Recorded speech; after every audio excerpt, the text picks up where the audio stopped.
Maintain your hardware.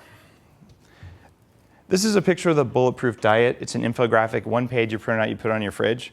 It'll summarize all of the knowledge you need to know. It's related to paleo. It's not derived on paleo. It's derived from biochemistry and biohacking. It's paleo with less toxins, and I'll explain why. There's no cost. There was 6 weeks to make the infographic. There's more than 1,000 references that went into the research that makes it. If you eat that diet and you exercise at high intensity for short duration, in fact, I'm pretty sure you'll hear about that with the Body by Science guidelines. I have links to Body by Science, which is Dr. McGuff's work, linked to from the blog, and it's totally worth understanding this. If you want to have more time, let's see, you just took your vitamin D, so now you don't get sick as much and your body works better than it did. Now you have more time for work or for dating. And as you go down here, you get, okay, do I want to work out every day? Or do I want to work out every other day? Or do I want to work out for 45 minutes a month? I'm not the most ripped guy in this room, but I think I work out the least amount of anyone in this room. I also don't sleep nearly enough compared to what most people have to do in order to generate muscle. And that's because I've optimized these things over time. Here's the basic tenets of the diet. Divide your calories like this. Tons of fat, 50 to 70%. Your animal protein, about 20% of calories. I'm going to plug a product here because I brought some for you guys. This is upgraded whey. This is a whey protein that I formulated myself to be the most effective whey because 20% of it is a pharmaceutical grade bovine serum albumin extract, which is the active ingredient in whey that gives you the most immune function. A couple tablespoons of that a day raises immune function, things like that. This is an animal source protein. So is the one I recommend most of all, beef, lamb, eggs, things like that. That's what you want to do.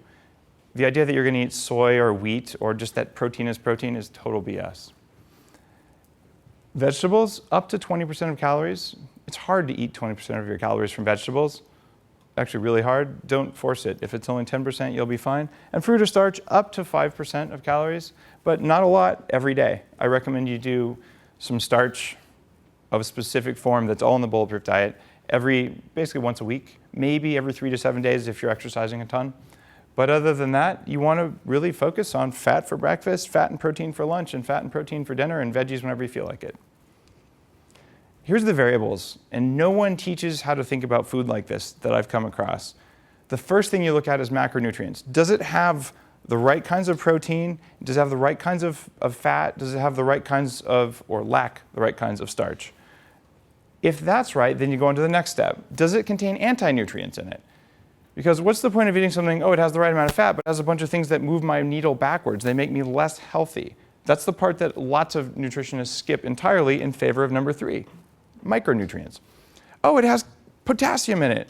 I have a diabetic friend who weighs about 380 pounds, and this guy's, oh, I'm eating bananas. I'm like, what are you doing eating bananas? You have diabetes. He says, well, I have potassium, I have high blood pressure. Like, he clearly didn't understand this, okay? This one was wrong, and he went right here. And if the banana was black with spots in it, he was getting a lot of anti-nutrients from the fungus that makes the spots, which is called Fusarium.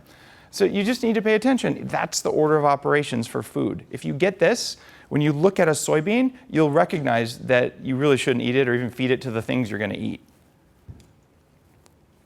I don't know how to put it any more bluntly. Calories are mostly a scam. If you want to measure your food, you can weigh it in grams or calories. But to sort of make a point here, it's the quality of what you eat. It's possible to eat too much and get slightly heavier from that. But I did an experiment, 4,000 calories a day with tons of butter and fat using the Bulletproof Diet, a low carb, even lower carb than that, for 2 years. I grew a six-pack during that time. I slept less than 5 hours a night, 4,000 calories a day, and I didn't exercise at all for 2 years. My markers of inflammation were low. My autonomic nervous system stress levels were low. I did a whole bunch of lab work to try and prove what harm I was doing to myself. I couldn't find it. I'm not saying you need to eat 4,000 calories a day, but I will tell you, 20 to 30% of your calories are going up here. So if you're going to eat a bowl of lettuce and twigs with a light dusting of toxic canola oil on it, and you're going to expect to go out and exercise or go out and have a mentally focused day where you're completely dialed in, or even go on a date and be completely present and on top of yourself, it's not going to happen because your brain gets its energy from what you eat. Eat high energy foods. That's fat. Be in fat burning mode often. And eat happy things. that are healthy.